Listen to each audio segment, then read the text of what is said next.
All right, let's see.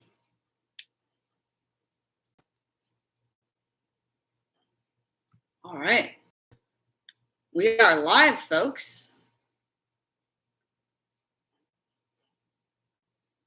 All right, you're gonna have to forgive me. I'm not uh, a streamer pro when it comes to YouTube Live, so I'm doing a little bit of learning as I go. Anyway, hello to whoever's joining us live. Hello to whoever is watching this recording after the fact. If you don't know who I am, my name is Jolie, and I am a life coach. And a lot of what I do is I work with people on what they want for their best life. What does their best life even look like? And not surprisingly, relationships are one of the key things that come up over and over and over again. It's something we all want. We all want a relationship with somebody to have whatever success looks like to us. And that's going to be part of what a lot of us want for us to be living our best lives. Funny enough, a lot of what I also hear as a life coach, a lot of the work that I do with clients is also dealing with all of the things that get in the way of a authentic, meaningful relationship. So my goal here is to share some of what I've learned with y'all. And what I'm also going to do is share some of my own story. So that's what you will be hearing today. For anyone who doesn't know me, I am based in Cleveland, Ohio. I've lived here for about the past 8 years or so. I'm originally from New Jersey. So if you hear any sort of accent and you can't figure it out, that could be what it's from. I don't really understand what my accent sounds like. I just talk. So that's some background on me. If you are here and you're on live, do me a favor and pop where you are tuning in from in the chat.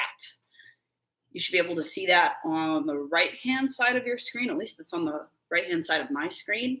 Go ahead and pop in where you're tuning in from. Of course, if it's safe to do so, if you're not driving or doing something else, but if you are able to tune in and be present at your computer or at your phone, would love to hear where everyone's from that they are tuning in from.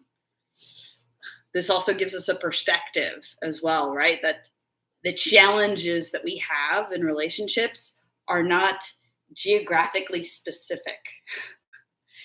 You know, sometimes people think, oh, those city girls, right? Or all those country boys, or, you know, like it's some sort of geographic issue, right?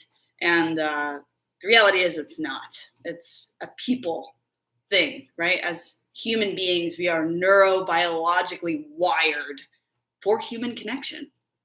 And this isn't something that's specific just to one place. So, like I said, go ahead and pop in the chat. We have Jersey representing. Hi, Christine. We have Jersey representing with the Three Soul Sisters. Hello, hello. Glad y'all are here.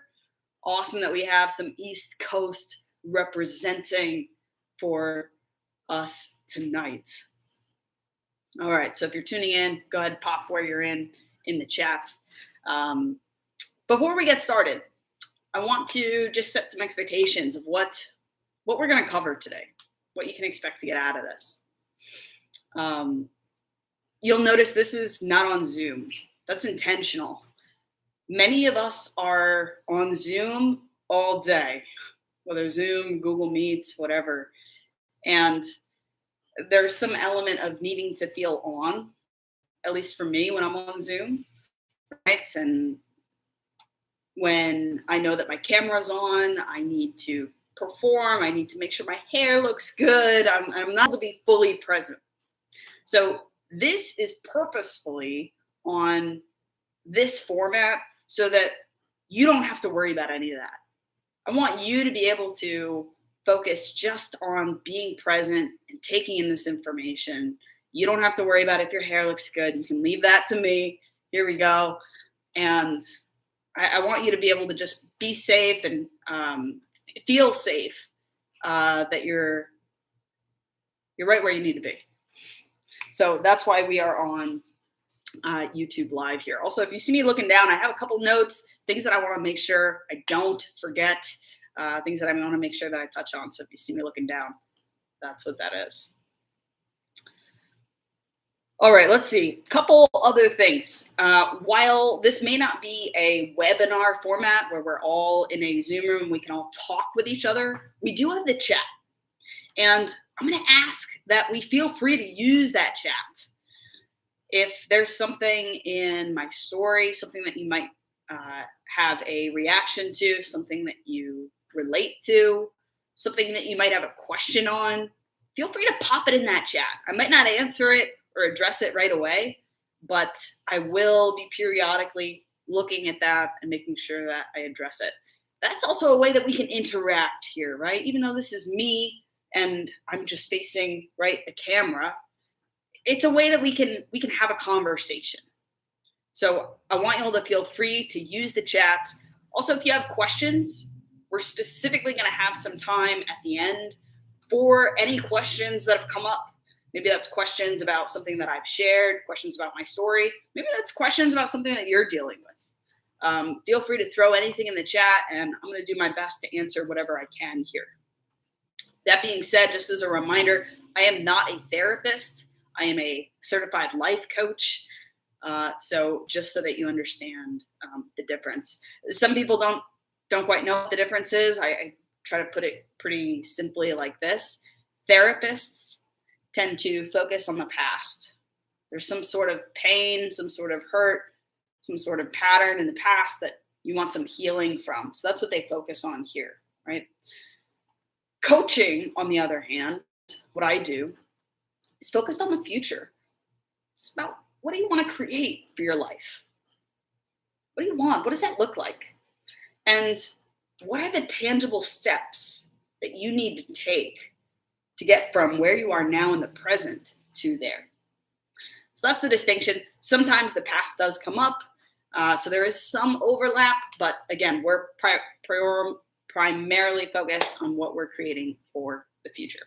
So that's just a little bit about coaching there for you. Okay, so what you can expect, right?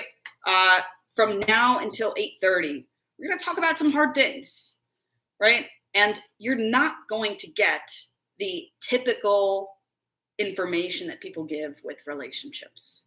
So I'll tell you that right now. You are not going to hear from me, guys, all you need to do is communicate. Guys, all you need to do, blah, blah, blah. I'm not here to preach. I actually find that for me, I am not able to really receive information all that well when somebody is just talking in theoretical la la land information. I need practical and tangible stuff that I can work with. So a lot of what I'm going to be talking about is sharing my own story with y'all. And I'll be pulling out lessons from that, of the lessons for you, and I'll distill those as well at the end so that it's more clear for you. And I'm also going to point out the mistakes that a lot of people make in relationships, the mistakes that I've made in relationships, and the mistakes that I've seen occur over and over again with the people that I work with. So that's what you can expect there. Hope is that we can have some fun. We're going to laugh a little bit. At least I'm probably going to laugh at myself, just because that's typically what I do. I'm glad to be here with y'all. I'm honored that y'all are taking up some of your time to dig in and learn a little bit here about yourselves and about what's in the way of you getting what you really want out of life. So I take that really seriously, and we're going to have a good time. Okay. Let's see.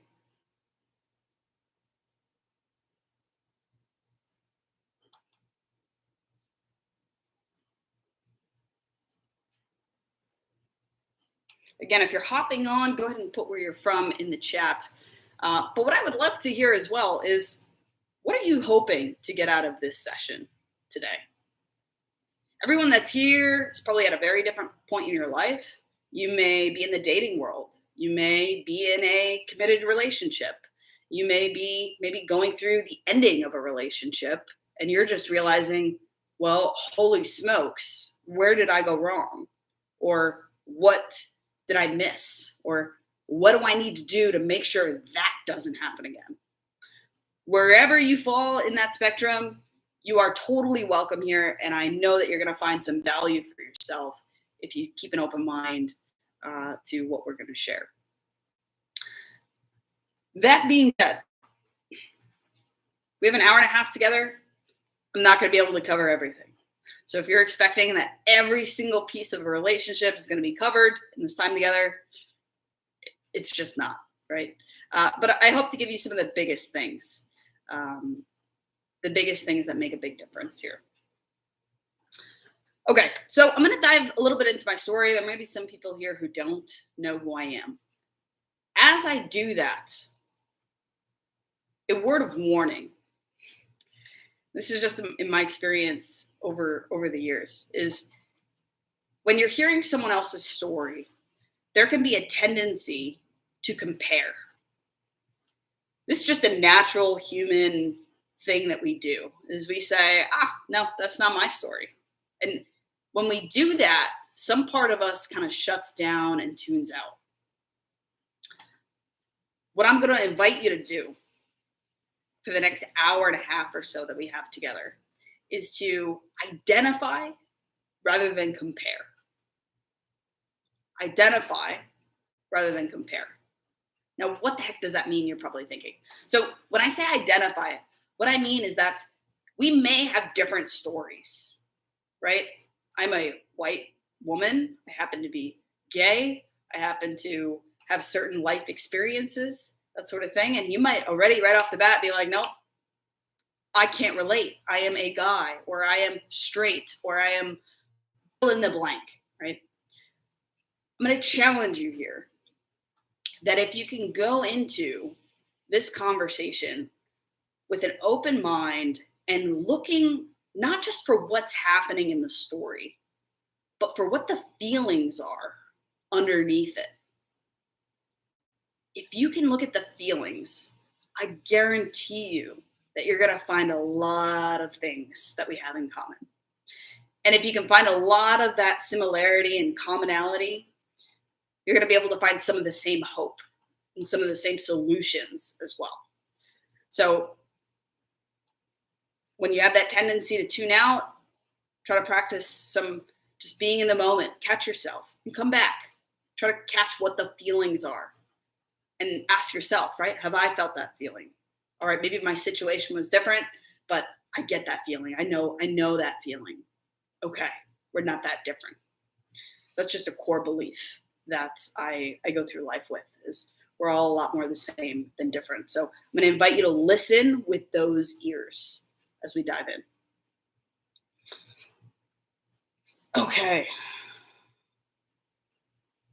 One other thing that may happen in the course of me explaining some of my stories, some of these lessons, is there might be a tendency to say, no, that's never happened to me, right? Or no, that would never be my story. What I would encourage you to do is to take any insights that you get from here, and even if you can't apply them right now, if you can still be present, what you could do is kind of put them in your mental, emotional piggy bank. Because at some point down the line, it may be a week from now, a month from now, a year from now, a couple years from now, it doesn't matter. You may find yourself feeling some of those same feelings or being in one of those same situations. And if you really are present here and you're listening and taking it in, you'll be able to take that information for the future. So I'm going to encourage you to identify, not compare, and keep your heart, keep your ears open, even if it's not for right now, maybe for the future. Okay? Cool. All right. Well, let's go ahead and dive in then. I'm going to tell you a little bit about my story. My first major relationship was at the age of 19. Now, I'm going to give you a little bit of context. Some of y'all may not know some of my story. I grew up in a divorced household right? So I didn't really have a model of what a healthy or quote, quote, successful relationship looked like. I just knew that it wasn't that. That's really all I had. So I'll fast forward a little bit, right? When I was 18, I got into recovery. And I have a whole story on the recovery side that's not so relevant now, but I got into recovery and I got clean. And at that point, I was 18 years old. I didn't realize that I was gay, right? So until then, I was in all these like little flings with guys and just like unhealthy relationships because that's what I thought I was. That's what I thought I wanted. That's what I'm supposed to do, right? That's what a girl does. So it wasn't until I got clean that I eventually came to realize that, oh, I'm gay. And that was a huge moment for me of self-awareness, of self-acceptance, of me finally not being such a outward focused person where I'm focused on what everyone else thinks of me. That was a moment where I became a little bit more centered, a little bit more grounded. And I said, this is who I am. I'm gay, right? And this is relevant because a lot of my patterns up until then was people pleasing. People pleasing and codependency. I was never really taught proper boundaries or proper communication, learning how to really put myself first, take care of myself emotionally in that way. So my default was to just make sure everyone else around me was really happy. And listen, I am a professional, or I have been a professional people pleaser. I would have made like the top charts, right? I just had it down to a science. Everyone around me loved me because I knew exactly what I had to do to make sure they were happy. Whether that was at home, whether that was with family, whether that was with friends, whether that was with guys that I was seeing up until then, whatever it was, people at work, anything. I didn't really know how to say no. I didn't know how to set boundaries. I always felt this feeling of guilt that I need to take care of everyone else. So anyway, I'm a professional people pleaser. Why is this relevant? It's because when I'm 19, I come out, all of a sudden I'm standing on my own, and I got into a relationship about a month later. And what do you know? But I brought those same patterns into that relationship. Now, that relationship ended up lasting almost 8 years. And what I can also say is that relationship was the most unhealthy, toxic, and dysfunctional relationship that I've ever been in. It was very emotionally and mentally abusive. Now, you might say, Jolie, 7.5 years, right, in this relationship, you're a young whippersnapper, you just came out. Why would you stick around in an unhealthy relationship? It's a great question. The reality is, I didn't realize that I had an underlying belief of what success in a relationship actually means. I didn't realize it. The belief that I had was that a successful relationship is one that's lasting, right? What I saw from my parents was a relationship that didn't last. It broke apart, right? And it broke apart and it was really ugly. There was a lot of yelling. It just wasn't pretty. I knew I didn't want that. So I said, okay, a healthy, successful relationship means that I don't give up and that I stick around and we're going to work through whatever our challenges are. We're just going to buckle down. And if we love each other enough, it's all going to work out, right? This attitude of just stay in the game and it's all going to be okay. We get a lot of this in society as well, right? Where it's like shaming of people who leave, right? And so I just thought staying is the way that I need to approach relationships. So I didn't realize this wasn't conscious. This was like something in the back here that was orchestrating all of my actions. Is I would stay in this relationship even though I wasn't happy, but I would convince myself I was, because there were happy moments. The first year or two was pretty happy, and then not.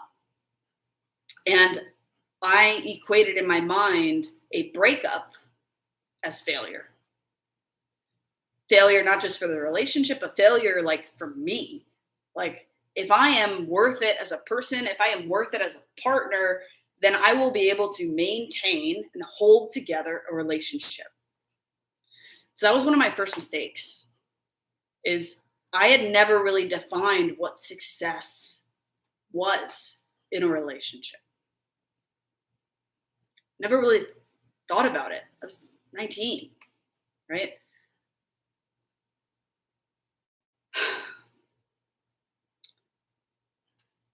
Another mistake that I made in that relationship that I didn't realize at the time, right? I didn't realize it till after, is that I was in a relationship with someone that was a fair amount older than me, a couple years older than me, like 9 years older than me.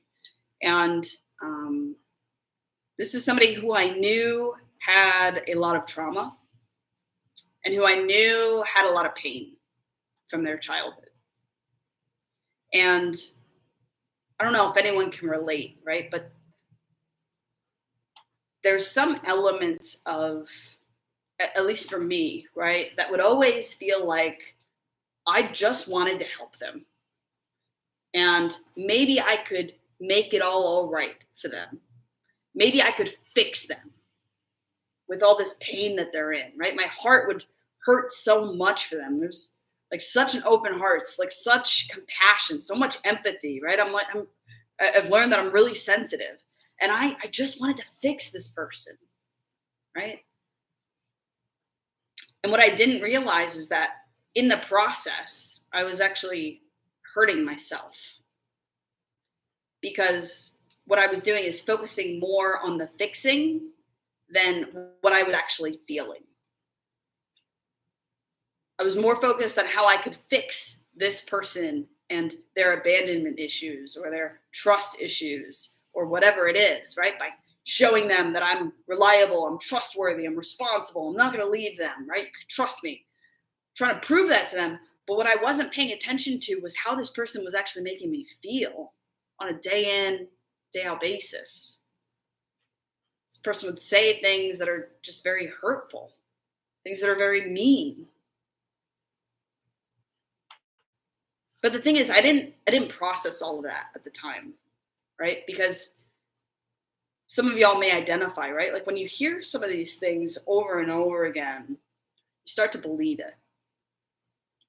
So for me, when I heard enough times how stupid I am, how unintelligent I am, or how not funny I am, or how unattractive I am, those things became less of the things they said to me, and they just became my truth. I just started believing that those things were true. They were just fact. Because who would know better than my partner, right? This is the person that's closest to me. And if this person is saying those things about me, they would know, right? Man.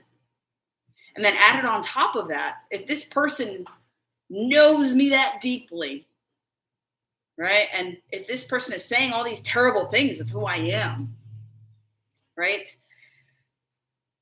I should just be grateful I'm in a relationship at all, right? Because God knows if anybody else saw all these things about me, there's no way anybody would want to be with me, right? That was some of this subconscious thought process that was going on at the time, right? The reality is, I didn't know who I was going into this relationship. And that's one of the first lessons that I share with most of my clients, is that in order to have a healthy relationship with someone else, we have to know who we are first. We have to know, what are our values? What are our needs? What are our deal breakers? What are the things that we can negotiate on? What are the things that we want to make sure that we have in another partner? But also, who am I?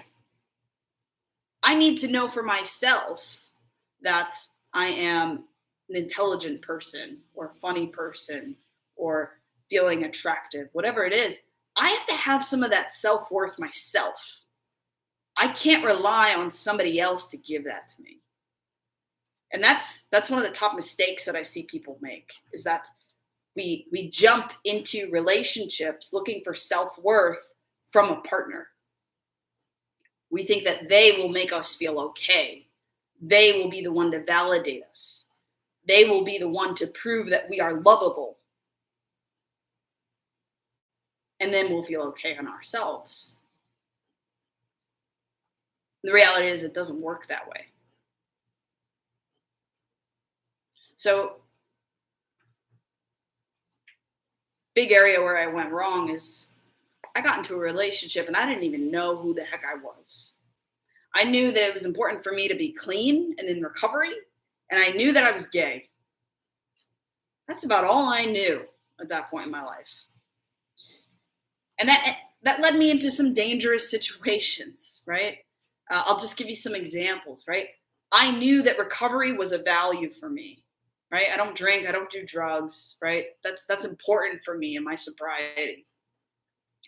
But at that point, I didn't have it crystallized that a value for me is someone respecting my recovery, and that I deserve that from a partner. So what would happen is I ended up in a relationship for 7 years with someone that was a pothead. And listen, there's no shame in that. I'm not shaming anybody if that's your lifestyle. But I'm saying for me, that doesn't really fit, right? It just doesn't match. But I didn't realize it at the time. I just wanted to force it to work. I was fitting that square peg in that round hole. And I was like, if I just force it enough, this is what a successful relationship is. You just keep working at it. That's what I did. And I was exhausted. And I was to a point where I was spiritually dead. And I didn't even realize it.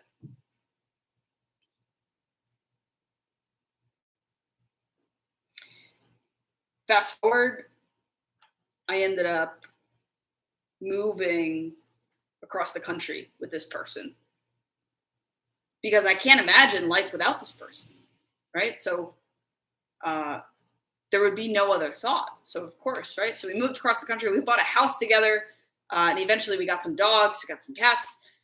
We got engaged. This should be sounding a little bit weird to you at this point, right? That it doesn't all add up, right? How are you with someone that's, abusive? You're not in alignment with your values, and yet you're moving forward in the relationship. Exactly, right? It doesn't make sense. But the thing is, I didn't know who I was, and I didn't have any self-worth. So what else was I going to do? Right? I wasn't going to leave this relationship and be by myself. Be by myself, be single. Especially when now I believe all these terrible things about myself. Who would find me attractive? Who would want to be around me? So that kept me stuck.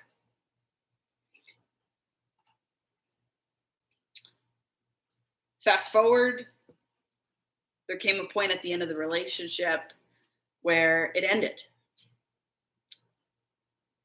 There was somebody else in the picture, and eventually I kind of started just waking up. I was like, wait, something here isn't adding up. Like maybe I'm not that stupid. Like maybe this is just manipulation. Maybe this is gaslighting, right? There's another woman in the picture, but what And it's just, whoa. And it was just enough that it woke me up. And I left that relationship, and I was heartbroken, and I was more broken and devastated than I had ever been in my life. And today, I can tell you that that breakdown was the best thing that ever happened to me. I don't mean to be all like cliche, right? It has a bright side, think positive, all of that. I don't mean to sound cliche, but that breakdown, that end of the relationship, and the pain that I then found myself in from realizing this life that I didn't even know who I was anymore. That pain propelled me to grow in ways that I never would have before. You wouldn't be seeing me here now if not for that growth. By the way, this ending of that relationship was a little over 3.5 years ago. Just to give you some context, right, on what growth can look like in that time period.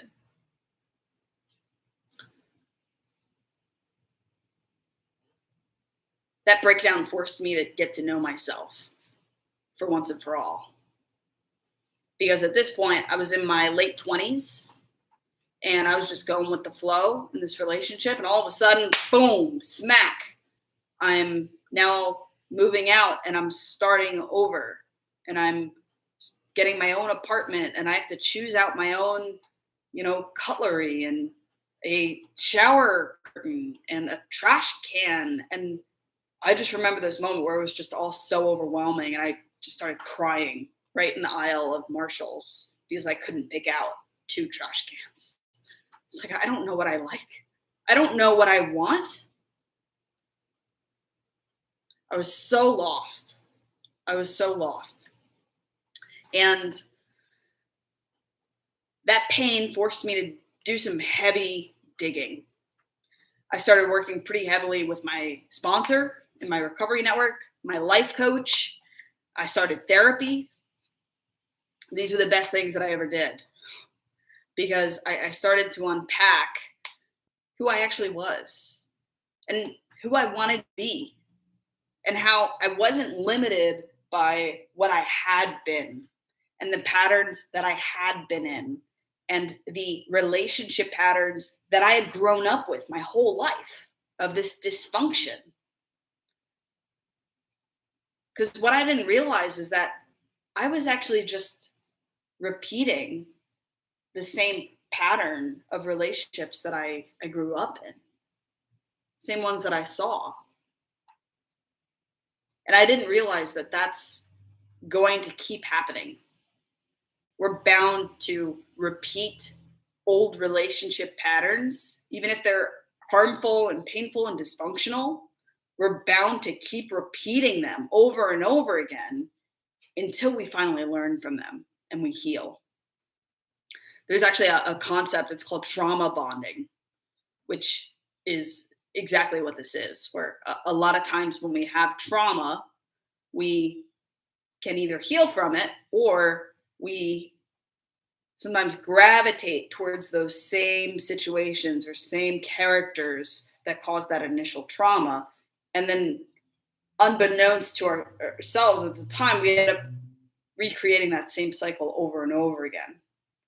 And what's happening is we're looking to finally heal, but we don't have the skills to do so yet. So we just end up in the same cycle over and over again, and we wonder why.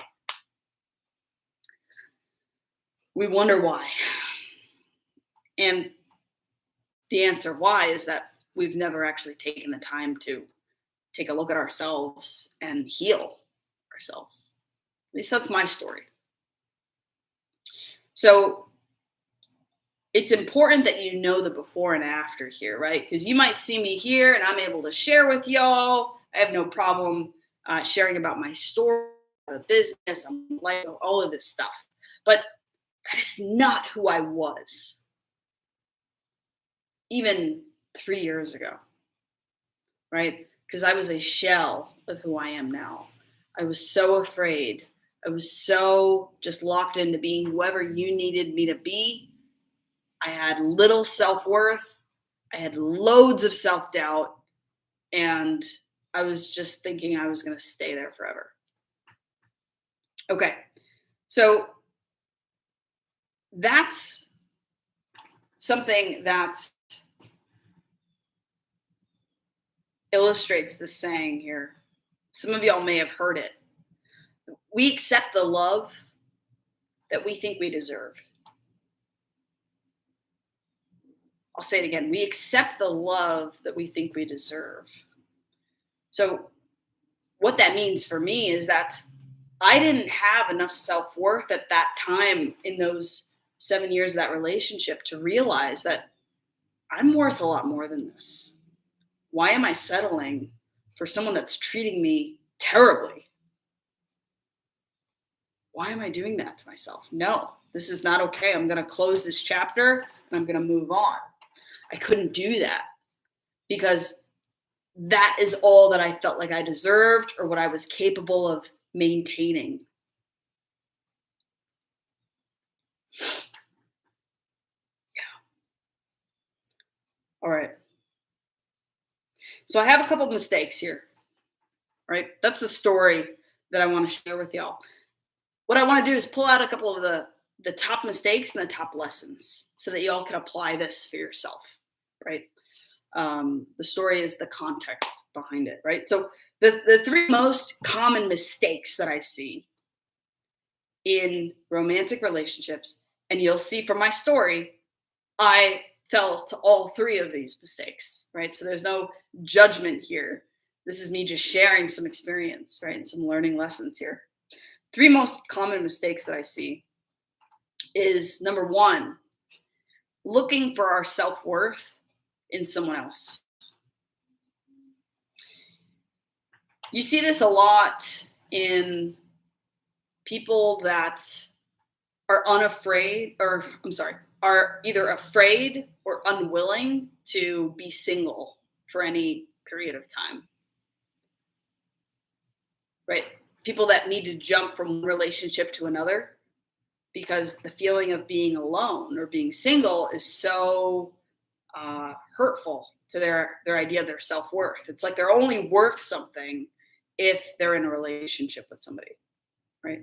So I'd say that's the number one common mistake, is thinking that somebody else can fill our self-worth and not having it in of ourselves already. Because the thing that happens is when we're looking for someone else to fill our self-worth is we become trapped in this codependent cycle where we need them to make us feel good about ourselves, and we stay stuck in this cycle because we can't stand on our own.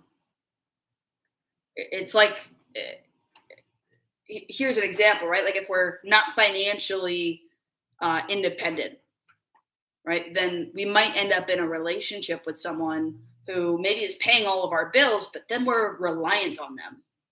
We're kind of always stuck. They always have this power or this control over us, whether we know it or not. And we might say that's fine, or not, that's fine. But the reality is there's not really freedom there, because you don't have that decision of whether to stay or whether to leave as easily, because it's not just about, do I want to stay or leave this person? It's about, well, I don't have the ability to, afford what I need in order to survive. So then we stay. So that's another way that you could look at it, right? Like if financial independence is a picture of what self-worth is, right? And having that within ourselves. If we don't have it in of ourselves, with or without that person, then we're always going to be looking and chasing. And that's a race that we just continue for our whole lives. And it gets exhausting. It got exhausting for me, at least. So that's number one, looking for the self-worth in someone else. Number two is we We avoid looking at the bumps that are under the rug. So, common saying there, right, is when there's a problem, when there's an issue, sometimes it might get addressed, but it's not resolved. We just shove it under the rug. And what I did for years is I knew that there were these challenges. I knew that there were these tensions that would come up, things that I would try to bring up, or things that would happen that didn't feel right on some level or another. But then things would get smoothed over, right? We would make up. Maybe there was a grand gesture, whatever it is. And I would forget about it.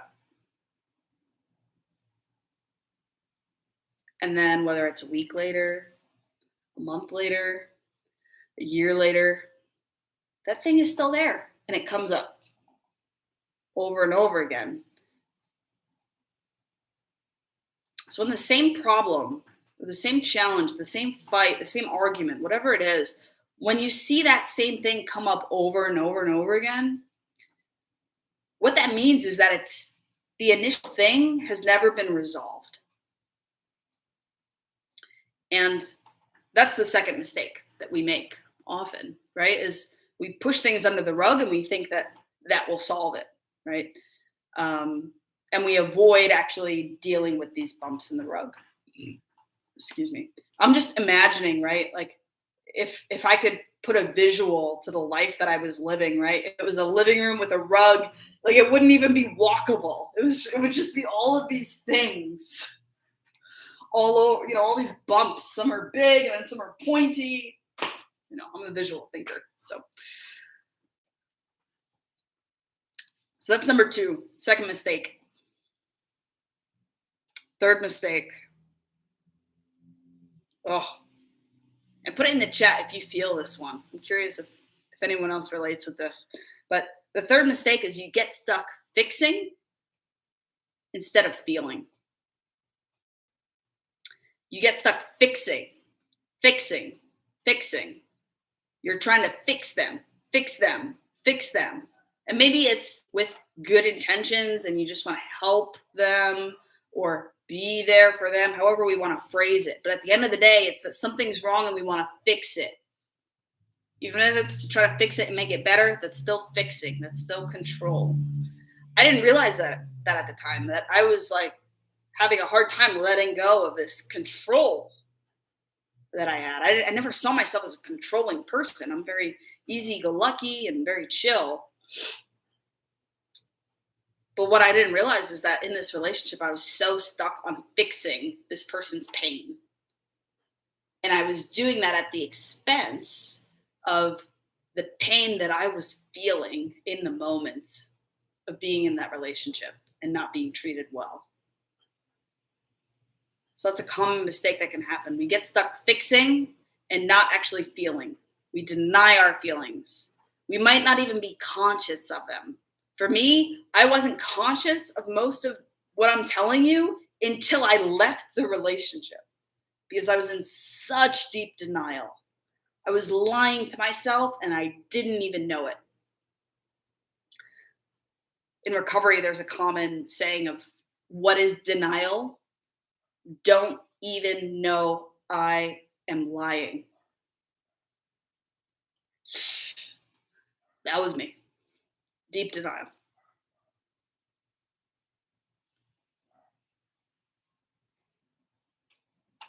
So you might relate with some of those mistakes. So you might say, all right, so what are the lessons, right? What are the 3 secrets? How do I make sure that something is successful? I don't want to end up back there. I don't want to be fixing. I don't want to be pushing things under the rug. I don't want to be looking for my self-worth in someone else. I don't want that. How do I have something else? I'm going to tell you the 3 secrets that I found, the 3 lessons.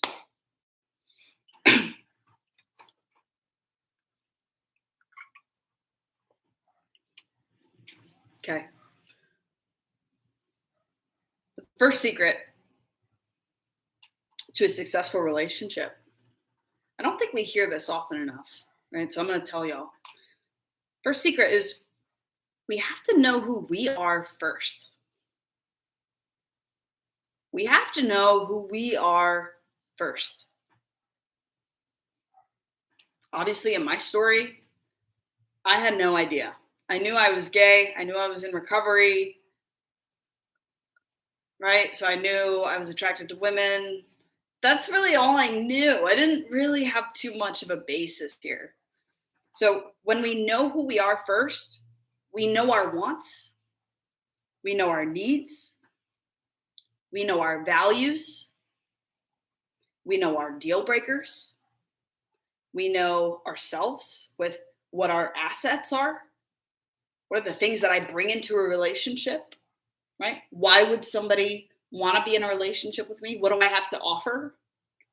And not just relationship. What do I offer in general as a worker, as a family member, as a friend, as a parent, as a sister, brother, whoever, right?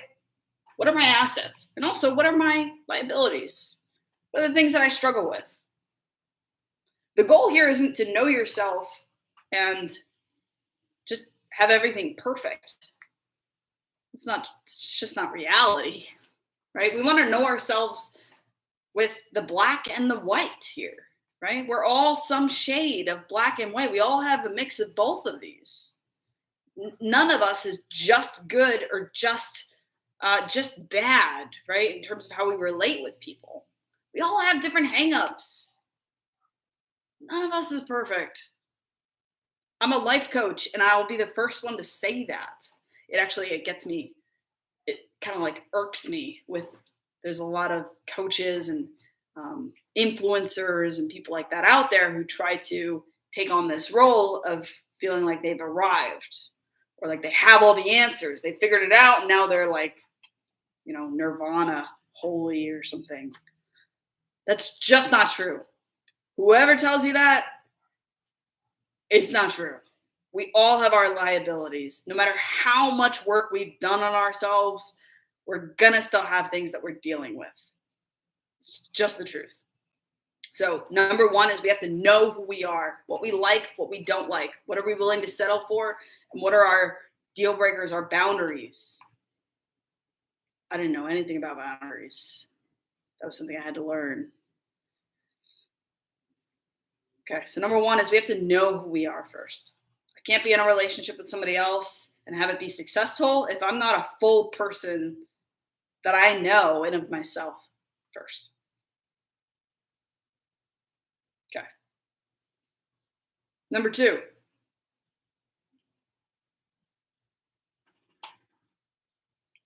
we have to love ourselves first.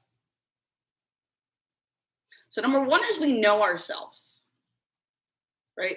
We know who we are. I could tell you something about me. I could tell you maybe a couple things about me at the time when I ended that relationship, right? I was doing really good in a career as a marketing consultant. I had some friends. I was into CrossFit. I could tell you these things about me, but there wasn't a feeling of deep love and acceptance for myself. And this is where that self-worth comes in, right? Because once I love myself, then I can walk with my head up high. I can feel good about myself. And the way that we do this is through investing in our health and our well-being. So for me, I was able to learn how to love myself by investing in healing a lot of the things that were causing me pain. For me, that was a lot of trauma from growing up, right? From even as I was approaching a teenager. I had to finally deal with some of that trauma and heal from it. And that was a way that I could show myself that I love myself. And what that does is that released a lot of that pain, that released a lot of the hurt, the limitations. And then once I do that, I get a lot more self-worth because now I'm my biggest ally. I am my biggest friend because I know what I've been through and I've done the work to heal from it. So now it's like I can be a friend of myself. I love myself. I don't need to look for someone else to validate me or give me self-worth, whatever it is, because I have that in of myself. And once I have that, then I can actually take action to show that I love myself. Where today I don't put myself in dangerous situations. I don't surround myself with people that are abusive or unkind or disrespectful. I have boundaries that I not just know about now, but I can enforce. I can keep my energy, my spirit, my circle. I can keep it safe. So that's number 2. We have to love ourselves. I know that might sound woo-woo or hunky dory or whatever, but that for me has made the biggest difference in my life is becoming my own ally, becoming my own best friend. Because I didn't realize that I was actually the one that was beating myself up the most. I was the one making myself guilty for everything that I was going through. It was not nice to myself. And I'm sure I'm not the only one here, right? Who can relate with being our own biggest critic, beating ourselves up. If any little thing goes wrong, it's like, nothing was ever enough. I was just always so hard on myself. If anything, I would probably take over responsibility for the relationships I was in, even friendships, right? I was just always beating myself up. I didn't have a realistic view of myself. So that's number 2, love yourself. By the way, these typically happen in this order, right? So normally we don't love ourselves before we know ourselves, right? And so on and so forth. And these also don't just happen. I know that's what I'm sure you would love to have. It's just a 3-step, like weekend plan is like, just fix it. These each take some time and take some work. It's just like if I was to say, like, here's the 3 steps to getting a 6-pack. Go to the gym more, right? Work out more, eat less or eat better, and sleep more, right? Those may be simple 3 little things that I can give you, but that doesn't just happen when I do it once. It's a consistent practice. It's a lifestyle. And that's the same thing that goes here. Okay. So we're on the 3 lessons. The third lesson here, once we know who we are, and once we learn to love that person that we now know who we are, then what we can do is we can hold space without fixing. Holding space without fixing. You might say, what does that mean? Holding space for me means that we're able to be present and not reactive. And that applies with ourselves and also with other people. So for instance, with myself, holding space without needing to fix looks like me being able to sit with my feelings without judging myself, without making myself wrong for feeling those things. I'll give you an example, right? After this relationship ended, right? Even a year, 2 later, 3 years later, it doesn't matter. There are some days where I might still feel like very emotional or very sad. And right, there's like some element of maybe this grief of this past, the majority of my 20s that I had spent in this relationship that's now over, right? So it could be some element of grief that's there. And when I'm able to hold space for that feeling, what it looks like is me not needing to beat myself up for it. Say like, it's been 3 years. Why are you still feeling this way? I shouldn't feel this way. You should be over this by now. Why are you still stuck here? And this vicious cycle of judgment and trying to like change the feeling.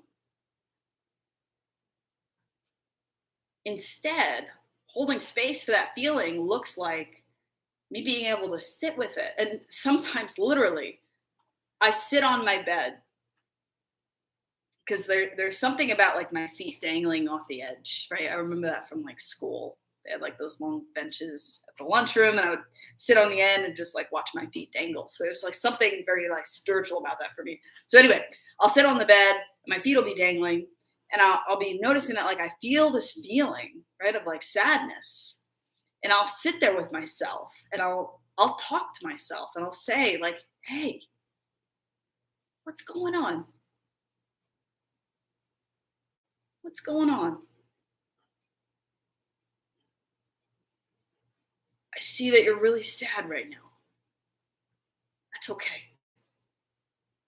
I'm here with you. It's going to be okay. And you might just notice the difference in my energy, right? From before to just now, right? There's a very different energy. It's like how I would talk to a child, right? Or how I would talk to a friend who was in pain. I'm kind, I'm gentle, I'm just there with them. I'm letting them know they're not alone, that I love them. I've had to learn how to do that with myself, right? That's something we can all learn how to do with ourselves, is sit with these uncomfortable feelings, hold space for them. And the better we can get at holding space for them, it's actually funny, the faster those feelings tend to pass through us. The cool thing that happens is when we learn how to hold space is we can also hold space for other people. And in a relationship, especially, this is key, right? People say, key to a happy relationship is communication, right? That sort of thing. For me, a big part of communication is just being able to hold space. And that means that I'm able to be present without being triggered, without being defensive, without being reactive. Now you might think, yeah, I think I do that. Totally. So I'll paint a scenario here to make it a little bit more real. Right? Imagine I'm in a relationship, right? Or we're in a relationship.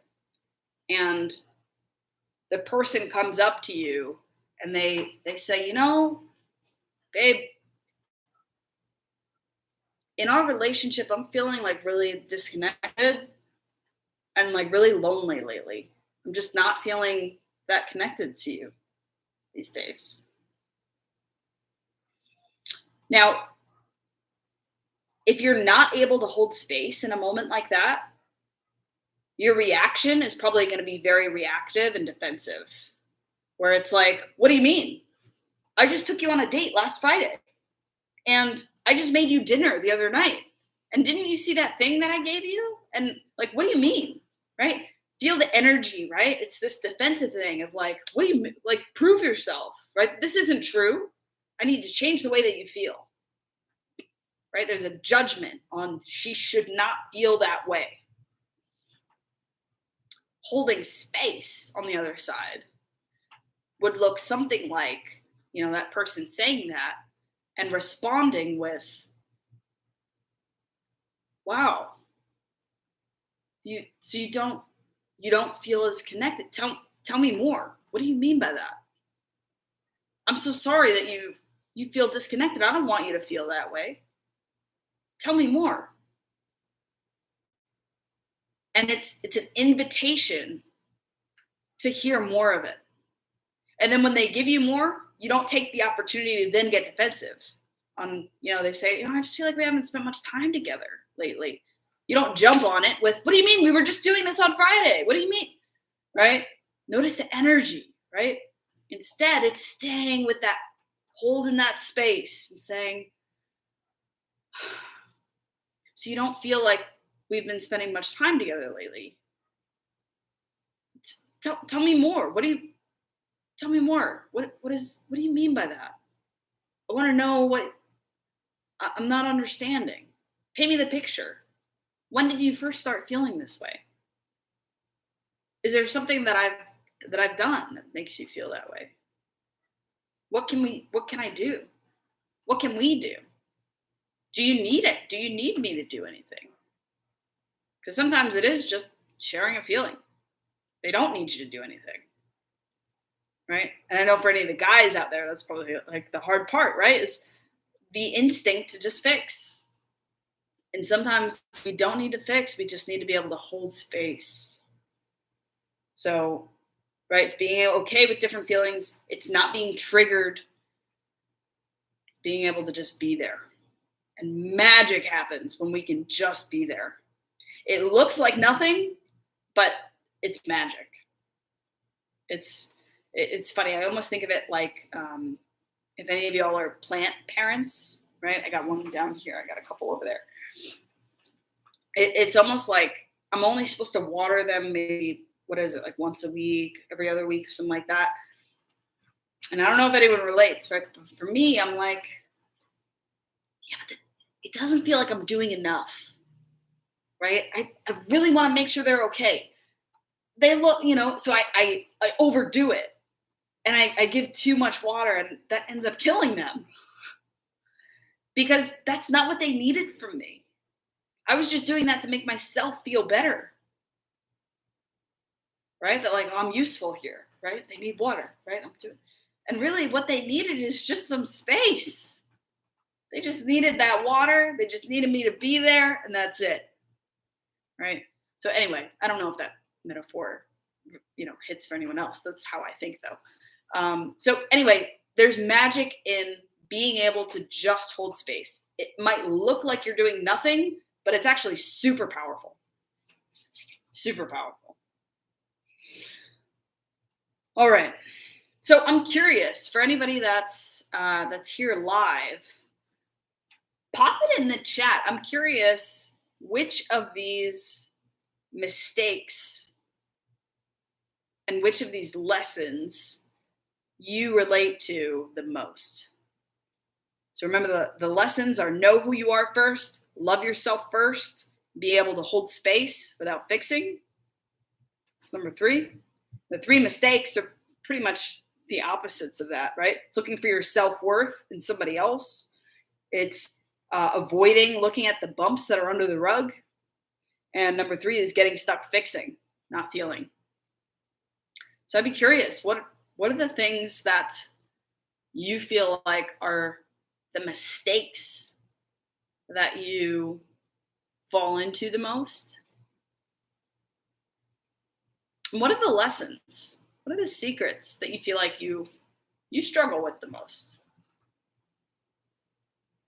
It's a great time for some self-reflection.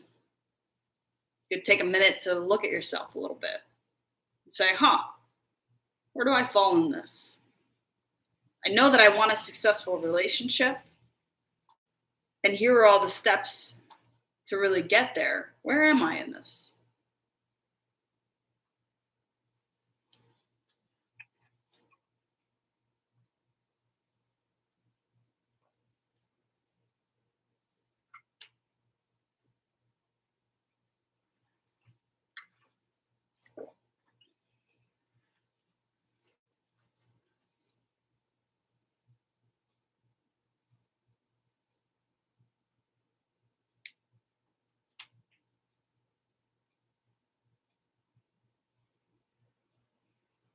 It's funny how often we don't even give ourselves time to really think about these things.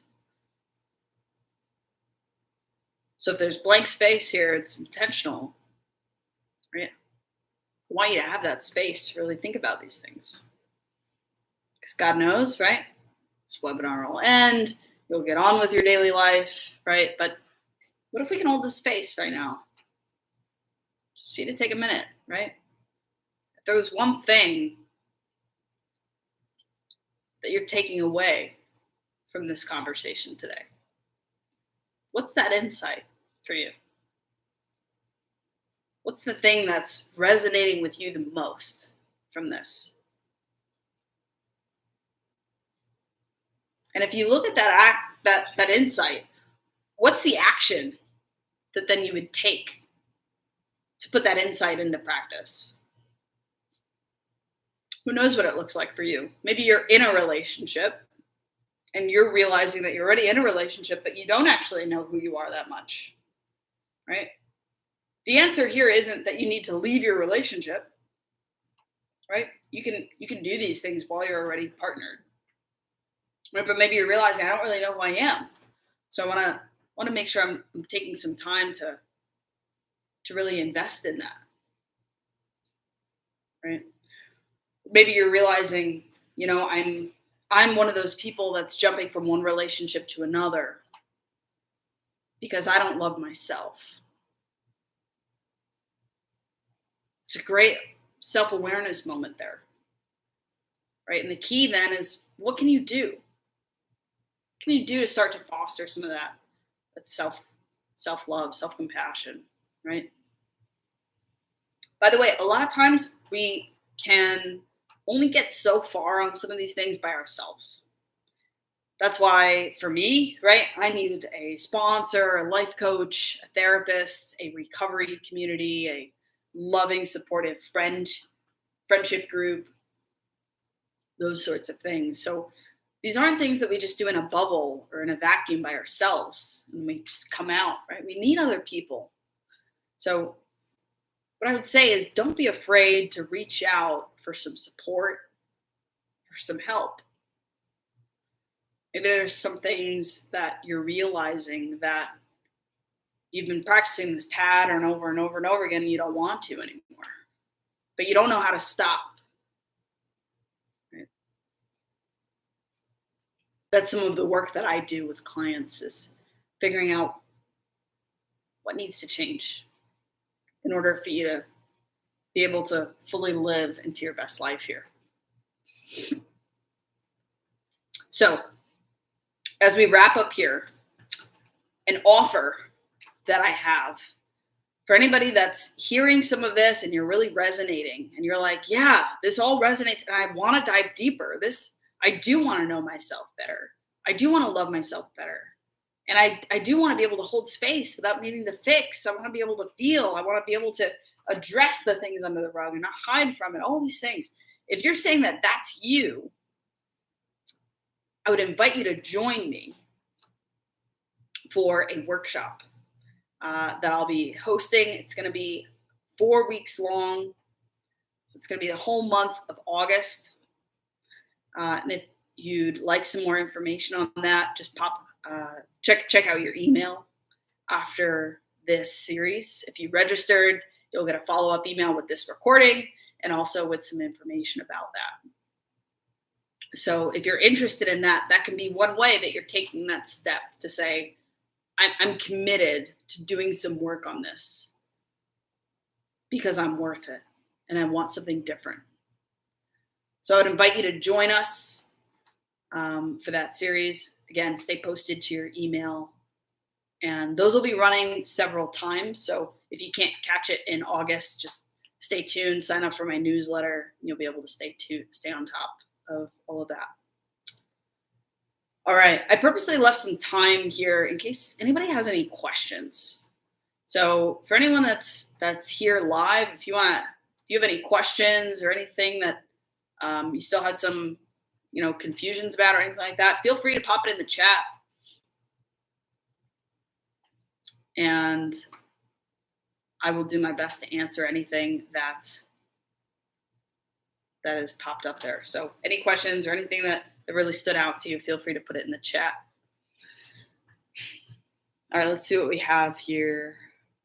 Christine, you had mentioned that you're dating someone that lives in California. Long distance is rough. Yeah, I did long distance for a while, and there is a whole other layer of complexity here that makes these things even more important, because then the insecurity runs rampant.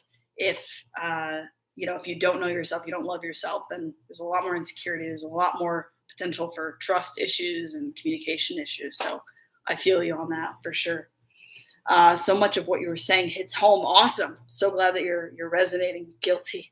We've all been there, so don't feel bad. Can I ask what credentials you have on the subject? Wondering if you have any formal training and therapy of any kind. So glad that you asked that. So you might have missed at the beginning, but I am a certified life coach. So I am not a therapist. I am not a counselor, not to be confused with that at all.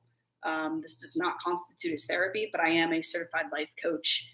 So I work with clients and groups on any number of issues, from, things that they're working on for their life, people that own businesses, what they want to create for their business, their career. And a lot of what I do is working on relationships and trauma and healing from trauma, so that they can grow into this path of self-discovery. So that's my experience in that matter, plus just my own experience that I share. Um, so that's what I have there. If anybody else has any questions, feel free to pop it in the chat. And if nobody else has anything, we'll go ahead and wrap up.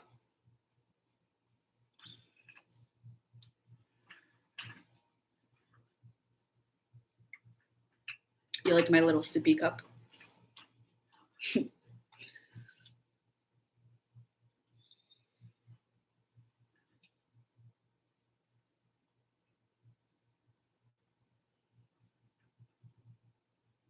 All right.